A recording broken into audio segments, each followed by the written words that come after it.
अचम्मै भयो त अरे के भएको पनि छैन के भयो हुनु त भयो अचम्मै भयो ठट आलु बनानास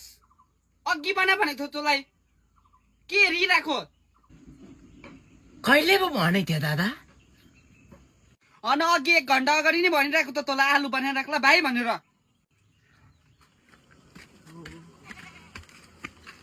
ओइ ठिक्कै तँलाई भेटे म तँलाई बारी फानेर आउँछु कि त्यो आलु ढाकीमा छ आलु बनाएर राख ल बनाएर राख्ने फेरि म भोकाएर आउँछु ल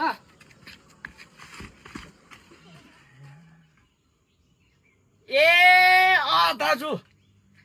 1 घन्टा अगाडि नै मैले पनि आलुलाई हेरेको छु आलु त फेरि जस्तोको तस्तै छ यो आलुलाई किन बनाइबस्नु फेरि आलु बनाउनु भन्नु भएको थियो आलु अनि आलु छ त अन्त के बिग्रेको पनि छैन आलु ठिकै छ है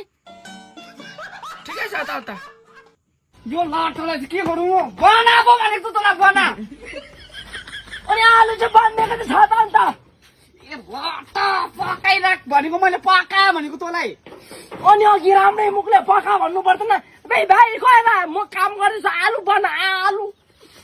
आलु बन्नेकै छ त अब यहाँदेखि उता चाहिँ के बनाउनु यो आलुलाई पका भनेको अब काटकुट पारेर यसलाई बनाइदिनु आलु राम्रै छ बिग्रेको छैन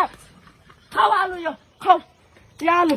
बनाऊ भने आलु बन्नेकै छ किन बनाइबस्नु बित्थामा मेहनत खर्च